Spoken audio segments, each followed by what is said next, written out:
ഇന്ന് തന്നെ ഡൗൺലോഡ് ചെയ്യൂ. കാണൂ നിങ്ങളുടെ ഫേവറേറ്റ് ഷോസ്. വലിയ സ്റ്റാർ ഹോട്ടലില് ഷെഫ് ആകാനുള്ള യോഗ്യതയൊക്കെ കൽപ്പിച്ചു കൊടുത്തില്ലേ ആ വൃത്തിട്ടോമാര്? പിന്നെ 5 സ്റ്റാറിലെ ഷെഫ് പണി പോയിട്ട് തട്ടുകടയിലെ എച്ചിപ്പാത്രം കഴുകുന്ന പണി പോലും ഞാൻ അവളെ കൊണ്ട് ചെയ്യിക്കില്ല. തകർത്തിരിക്കും. നിന്നെ കാണണമെന്ന് തോന്നി, പ്രത്യക്ഷപ്പെട്ടു.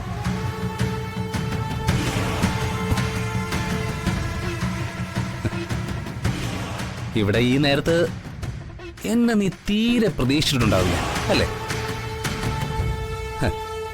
നമ്മൾ തമ്മി കണ്ടിട്ട് നാളുകൾ കുറെ ആയി അല്ലേ മച്ചു?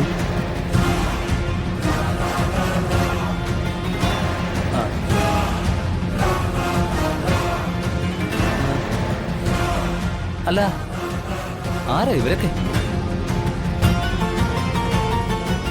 എന്റെ ഭാര്യ വർഷ. അതവളുടെ മുത്തശ്ശി. ഹായ്.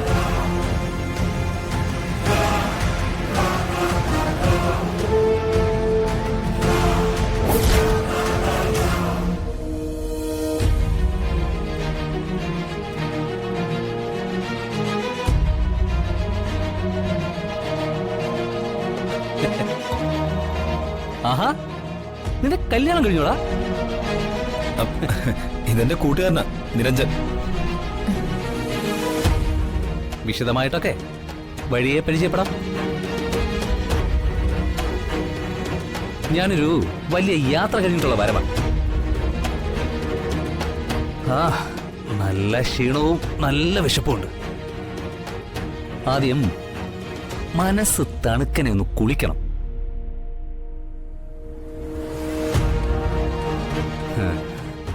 എന്നിട്ട് വയറ്റിലെ തീ കെട്ടടങ്ങോളം ഭക്ഷണവും കഴിക്കണം. അതിനെന്താ, മോൻ പോയി കുളിച്ചിട്ട് വാ. ഭക്ഷണമൊക്കെ നമുക്ക് റെഡിയാക്കാം. വാ മച്ചു.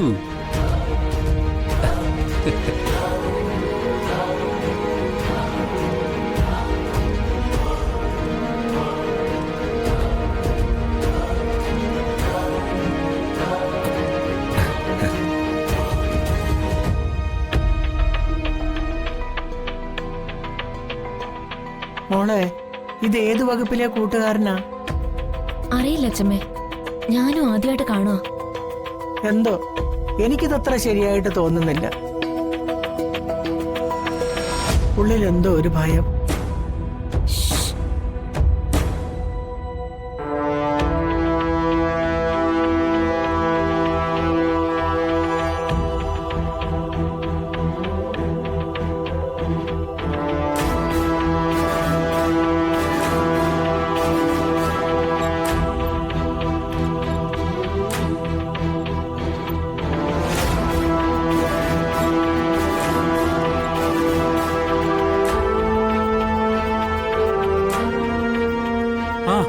ജഗനോ, ഇരിക്കെ.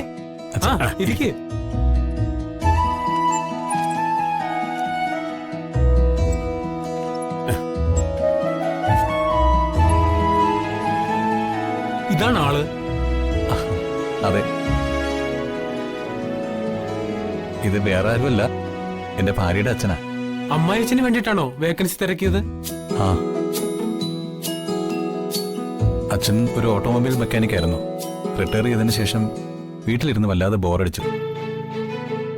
അപ്പോഴാ എന്തെങ്കിലും ഒരു ജോലി വേണമെന്നുള്ള ആവശ്യം പറയുന്നത്. അക്കൗണ്ടന്റിന്റെ ജോലിയെ കുറിച്ചായിരുന്നല്ലോ ഞാൻ ജഗനോട് പറഞ്ഞിരുന്നത്.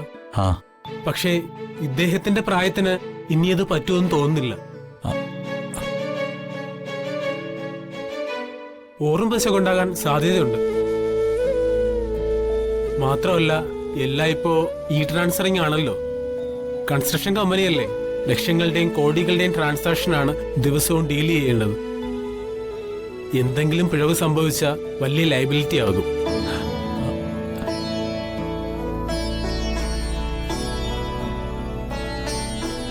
റിസ്ക് കാരണമാ അക്കൗണ്ട് സെക്ഷനിൽ സ്ഥിരമായി ആള് നിൽക്കാത്തത്. ആ റിസ്ക് ഒന്നും ഈ പ്രായത്തിൽ പറ്റില്ല സാർ. അച്ഛന് ചെയ്യാൻ പറ്റുന്ന എന്തെങ്കിലും ഒരു ജോലി മതി.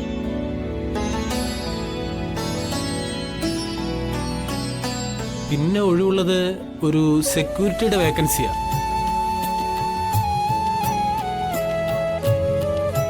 പക്ഷേ ജഗന്റെ അമ്മായി അച്ഛനൊരു സെക്യൂരിറ്റി പണി തരാൻ എനിക്ക് ബുദ്ധിമുട്ടുണ്ട്.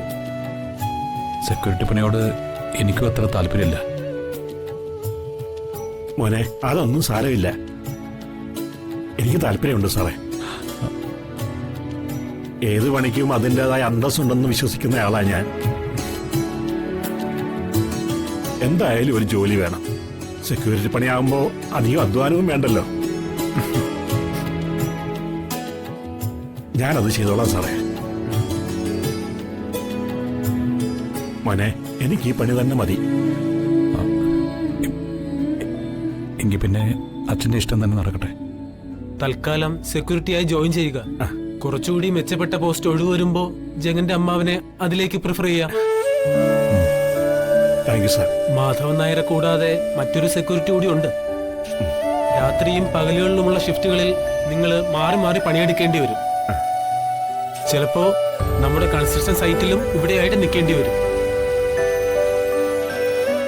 നൈറ്റ് ഡ്യൂട്ടി ചെയ്യുന്നതിൽ വിരോധമൊന്നുമില്ലല്ലോ? ഇല്ല സാർ. ഓക്കെ. അപ്പോ നാളെ ബുധനാഴ്ച നല്ല ദിവസം, നാളെ തന്നെ ജോയിൻ ചെയ്തോളൂ. ആയിക്കോട്ടെ. Thank you sir. ശരി സാർ. ഓക്കെ. ശരി.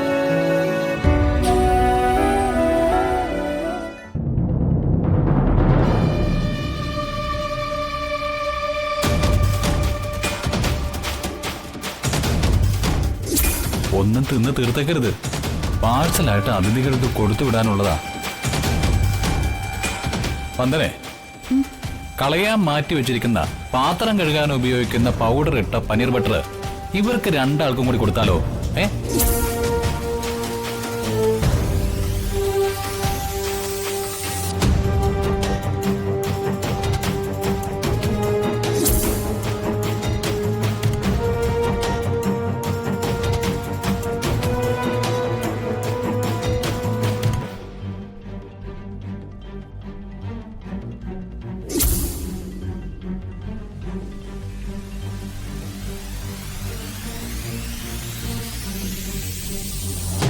ഇതെന്ത് മറിമായ അപ്പച്ചി. വന്ദനെ പുറത്താക്കാൻ ഓരോരോ ആയുധങ്ങൾ മൂർച്ച കൂട്ടി എറിയുമ്പോ അവൾ അതൊക്കെ പുഷ്പം പോലെ തട്ടിത്തെറിപ്പിച്ച് തലയെടുപ്പോടെ വിലസുന്നു. ജഗന്റെ കൈകൊണ്ട് കഴുത്തിലൊരു താലി വീണതേ ഉള്ളൂ. അവളുടെ ജാതകദോഷവും പോയി, പാചകദോഷവും പോയി. അതാടി ഞാനും ആലോചിക്കുന്നേ. അവളുണ്ടാക്കി വെച്ച കറികൾ വായി വെച്ച് കഴിക്കാൻ പറ്റാത്ത രീതിയിലാക്കിയില്ലേ നമ്മള്. കഴിച്ചിട്ട് അവന്റെ അതിഥികൾ ഛർദ്ദിച്ചും വയറിളകിയും ഈ വീട് മുഴുവൻ നാറ്റിക്കുമെന്നല്ലേ നമ്മൾ കണക്ക് കൂട്ടിയത്. എന്നിട്ടോ അവരതൊക്കെ പഞ്ചാമൃതം പോലെ വെട്ടി വിഴുങ്ങിയില്ലേ? മാത്രോ വലിയ സ്റ്റാർ ഹോട്ടലില് ഷെഫാകാനുള്ള യോഗ്യതയൊക്കെ കൽപ്പിച്ചു കൊടുത്തില്ലേ ആ വൃത്തിട്ടോമാര്? പിന്നെ 5 സ്റ്റാറിലെ ഷെഫ് പണി പോയിട്ട് തട്ടുകടയിലെ എച്ചിപ്പാത്രം കഴുകുന്ന പണി പോലും ഞാൻ അവളെ കൊണ്ട് ചെയ്യിക്കില്ല. തകർത്തിരിക്കും. മാനത്തെ കൊട്ടാരം